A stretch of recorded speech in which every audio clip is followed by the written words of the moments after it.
Hello दोस्तों, आज मैं आपके सामने फिर से एक नई वीडियो के साथ में आया हूँ जिसमें मैं बात करूँगा कि अगर आपके खिलाफ़ एफआईआर हो चुकी है और आपको तत्काल प्रभाव से किसी भी थाने के द्वारा आपसे कॉल किया जाता है कि आपको बुलाया जा रहा है, तो उस कंडीशंस में आप क्या कर सकते हैं। तो मित्रों, अगर आपको ये पता है कि आपके खिलाफ़ एफआईआर हो चुकी है तो सबसे पहले आप उसमें ये चेक करिए कि जो भी अंडर सेक्शंस आपके खिलाफ़ लगाए गए हैं, क्या उसमें तत्काल गिरफ्तारी है, क्या उसमें तत्काल अरेस्टिंग है।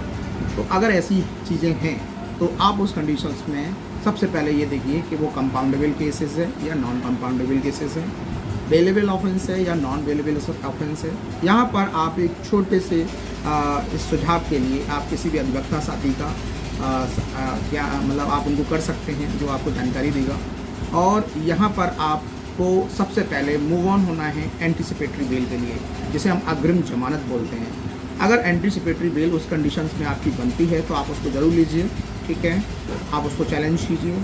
अदरवाइज़ आप उस कंडीशंस में वेट कर सकते हैं और वेट करने के बाद आप अपने आप को सरेंडर कर सकते हैं, देन बेल आउट के लिए आप अप्लाई कर सकते हैं। अदरवाइज़ आप चार्जशीट आने तक का भी वेट कर सकते हैं उसमें कि चार्जशीट आने तक, जब तक चार्जशीट नहीं पेश की जाएगी तब तक आप जो है अपनी अरेस्टिंग्स को रोका जा सकता है कानून के द्वारा, जिसके लिए आपको अधिवक्ता साथी की मदद लगेगी। तो इस तरीके से ये छोटी छोटी बेसिक जानकारियां हैं कि हम किस तरीके से एंटीसिपेटरी बेल के लिए अप्लाई कर सकते हैं। अगर एंटीसिपेटरी बेल किसी भी कंडीशंस में आपकी खारिज हो जाती है तो आप यहाँ पर एफआईआर को क्वैश भी करा सकते हैं और अपनी अरेस्टिंग को स्टे भी करा सकते हैं अपने हाई क्लास ऑफिसर जुडिशरी के द्वारा। तो ये एक छोटी सी जानकारी है जो आपके लिए बहुत इंपॉर्टेंट है। यहाँ पर दो ही बात आपको समझने वाली है कि आप या तो एंटीसिपेटरी बेल के लिए मूव ऑन होइए या फिर चार्जशीट तक का वेट किसी भी तरीके से आपको अपने अधिवक्ता साथी के माध्यम से वेट करवाना पड़ेगा, अपने आप को लिंगर ऑन करवाना पड़ेगा।